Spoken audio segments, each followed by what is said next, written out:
welcome back to my channel. I am going to be going over what is in my hospital bag today for delivery of baby number 2. I have already packed a bag for the birth center. So our intent with this baby is to have her at a birth center with a midwife. It is a more natural, unmedicated experience. You go home the same day. So I do have a few things in that bag that if I were just planning on a hospital birth, I would pack in here. But I'm just gonna have both of these bags in my car. That way, in the event if anything happens, we have to go to the hospital for a transfer, we'll be prepared. My motto is kind of like pray for the best, prepare for the worst, because I'd rather be prepared if anything happens than to not prepare and end up having to go to the hospital and not be comfortable or have to send somebody to get stuff for me, and that would just make it more difficult. With my first, that actually kind of did happen. My water broke prematurely, had premature rupture of membranes. I was 37 and a half weeks pregnant, which I'm almost 37 and a half weeks pregnant right now with baby number 2. So I'm kind of expecting it could happen anytime. Who knows?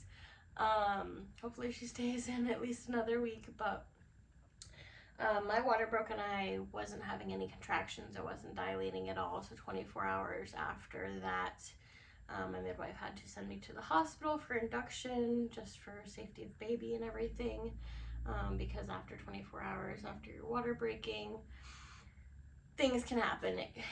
You can lose too much water, you can get an infection, things like that. So I had to be induced, and even with the induction, I wasn't dilating. I was in labor for 56 hours. It was very rough, but I am hoping and praying, send some good vibes my way, that this time everything will work out a lot more smoothly.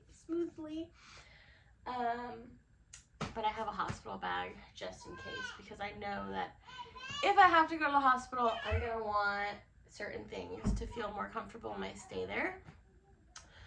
With him, we actually were in the hospital for almost a week total, because we were there for like 30 hours or so before we had him, and then we had to stay for 72 hours after we had him for monitoring and things like that, since it was so long after my water broke that I delivered him.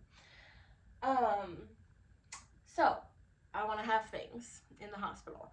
Now, hopefully, if I do have to go to the hospital, we don't have to stay that long, but again, being prepared just in case. I'll go over first, I guess, the things that I think are like most important to have, and then other things are just kind of like extra clothes and stuff.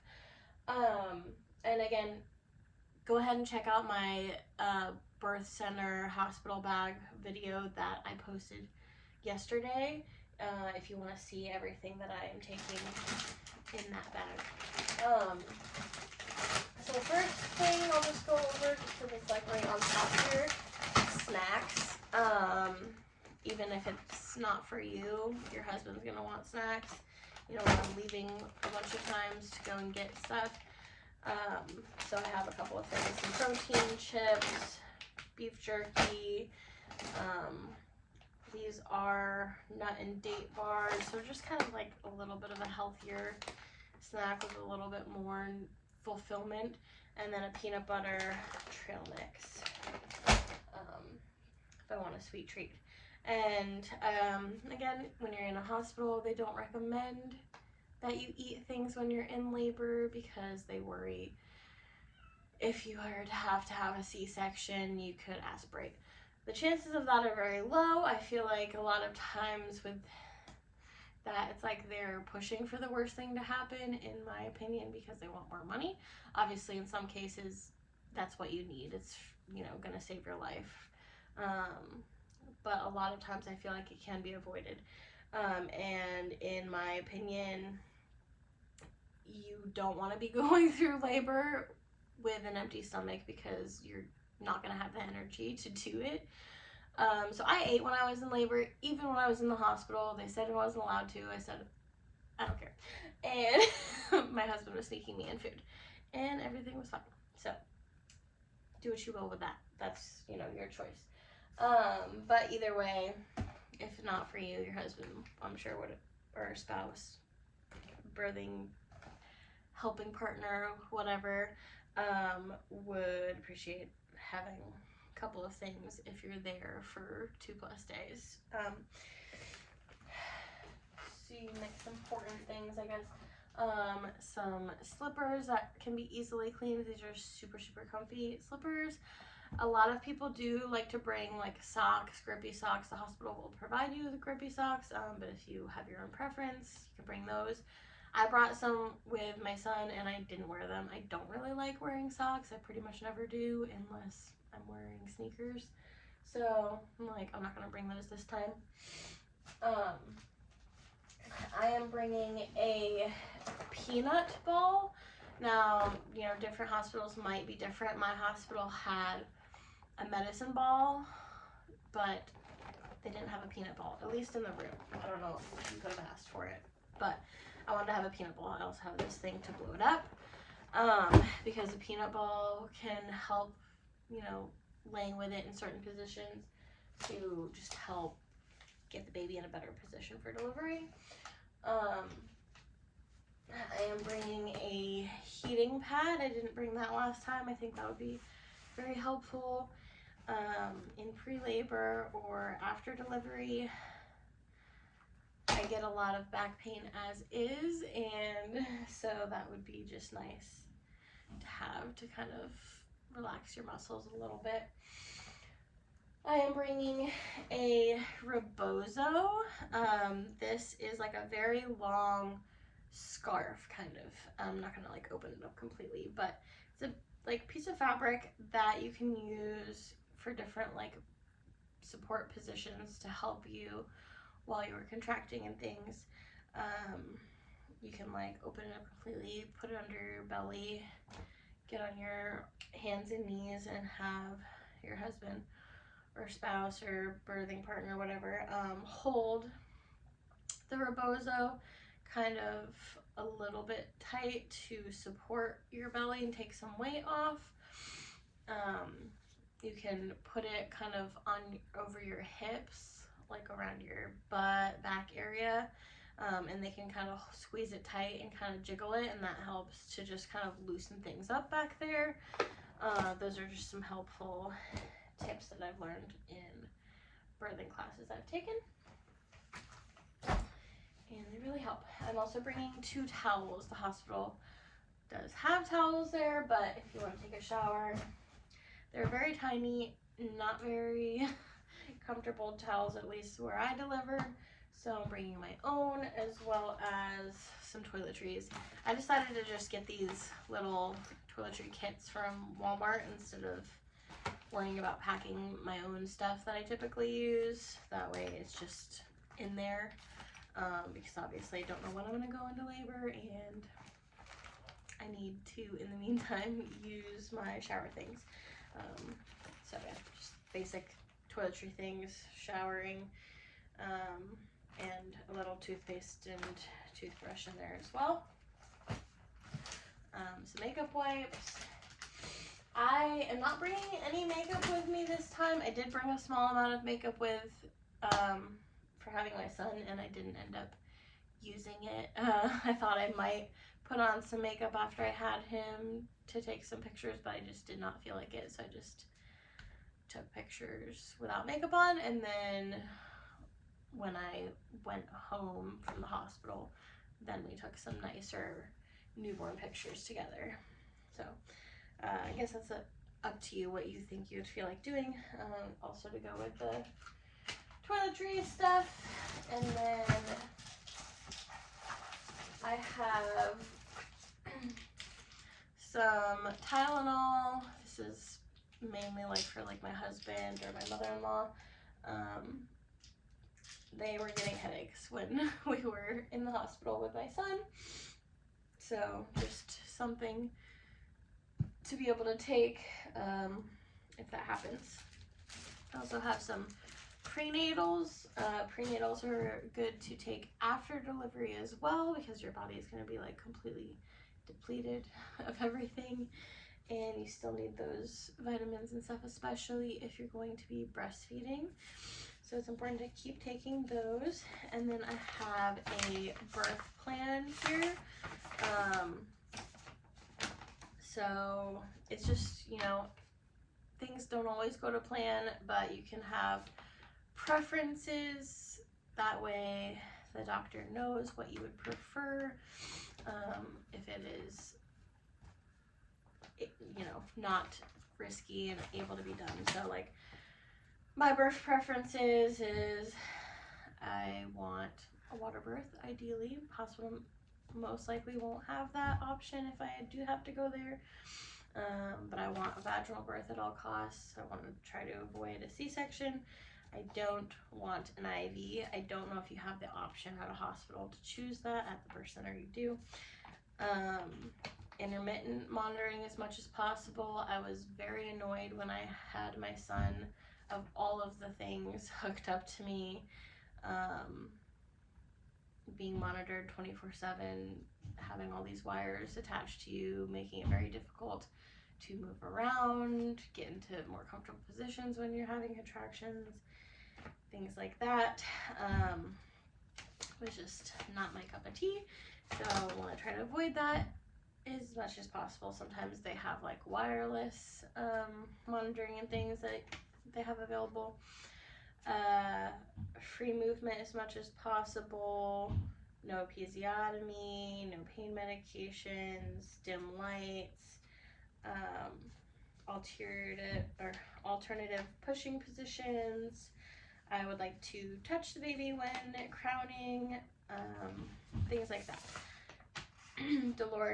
After the baby comes out, I want delayed cord clamping, like until the blood pretty much flows out of it. I don't want them to cut it right away because I want my baby to get all of that blood. It's really good for them. My husband to cut the umbilical cord, immediate skin to skin. Don't completely wipe down after she comes out. I want to leave a lot of that vernix on because it's very good for their skin to just absorb that. It's the white stuff that's all over them when they come out. Delay newborn procedures. I don't want eye ointment. I don't want the hepatitis B vaccine, but I will do the vitamin K. And I don't want them to bathe her. I want to wait a couple of days to bathe her. So those are just my preferences. Those are things to think about yourself, that if you want to do or not do after you have your baby. I have an emergency contact list here. This is kind of like if something were to go tragically wrong and, you know, I pass out or worse things. These are important numbers to have. My mother-in-law, my brother and sister-in-law who live here, a couple of good friends that could help with our son, our pediatrician, our midwife, our doula, our birth center's number, our insurance, things like that. And I also have a list of the current medications that I am taking. That way they know if they need to give me anything, if it has any contraindications, like meds that can't be given together or whatever.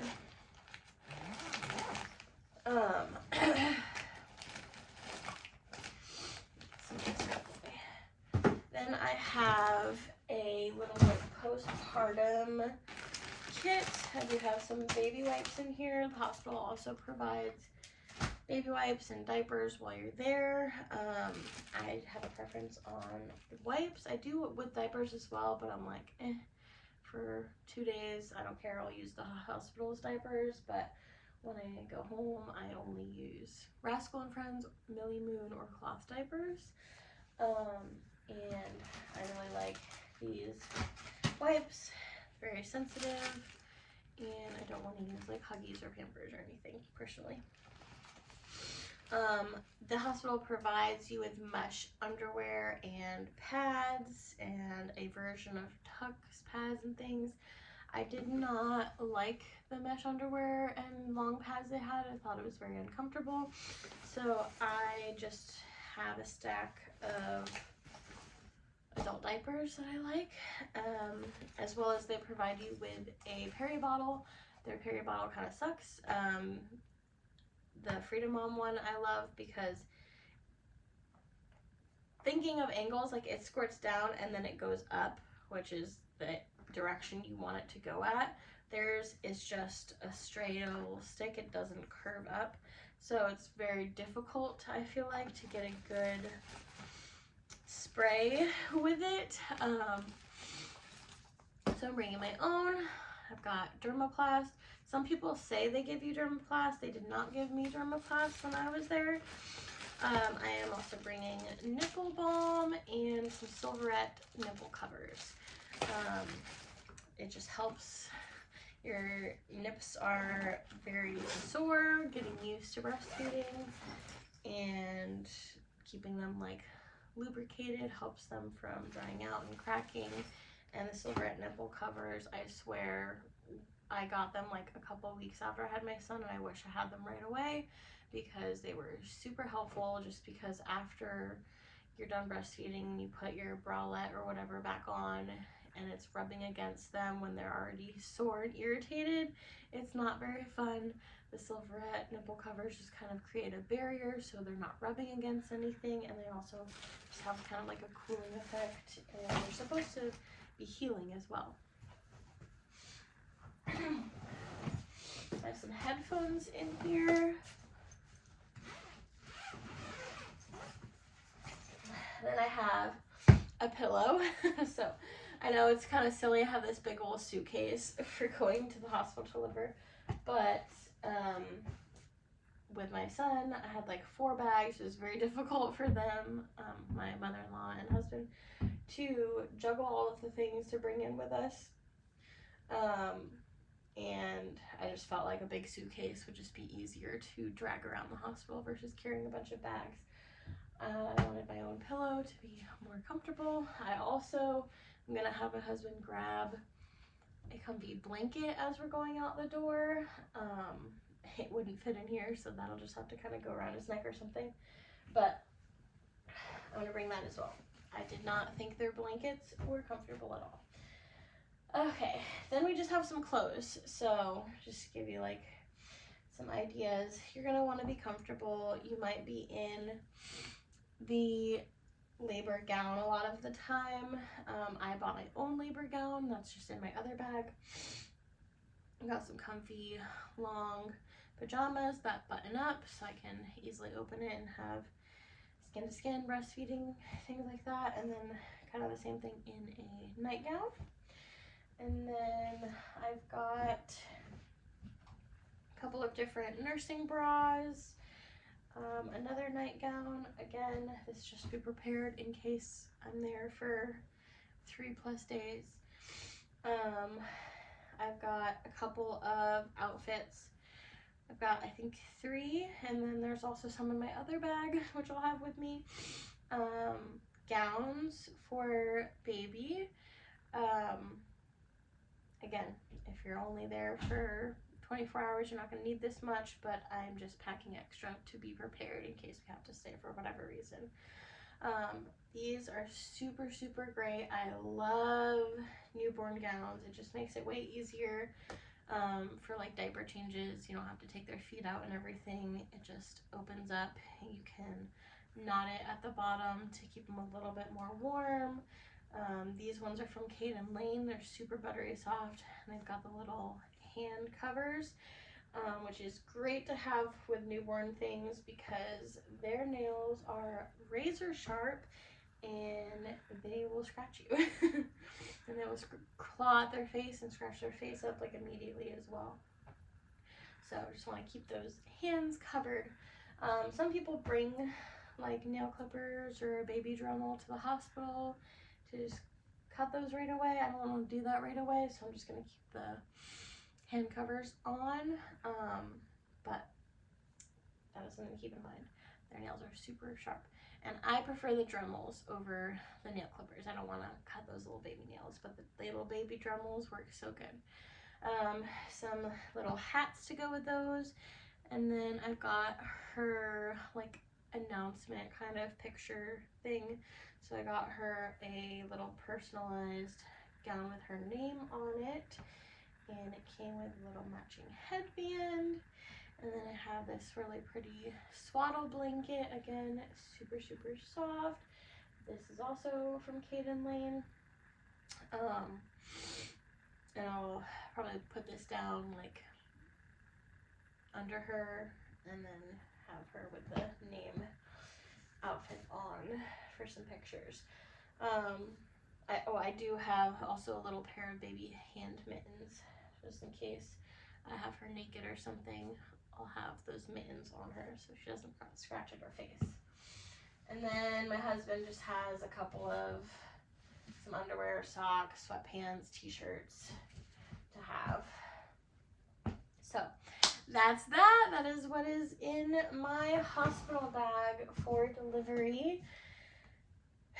And other things I'm taking, if you don't go check out that other video of my birth center bag. So I have my own labor gown. I have a going home outfit for myself and for baby.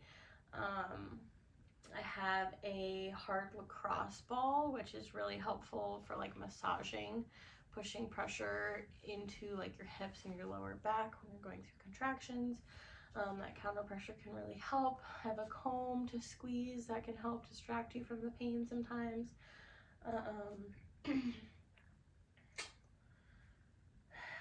I'm trying to think of other things that I have that would be helpful in a hospital. Most of it is more like birth center related.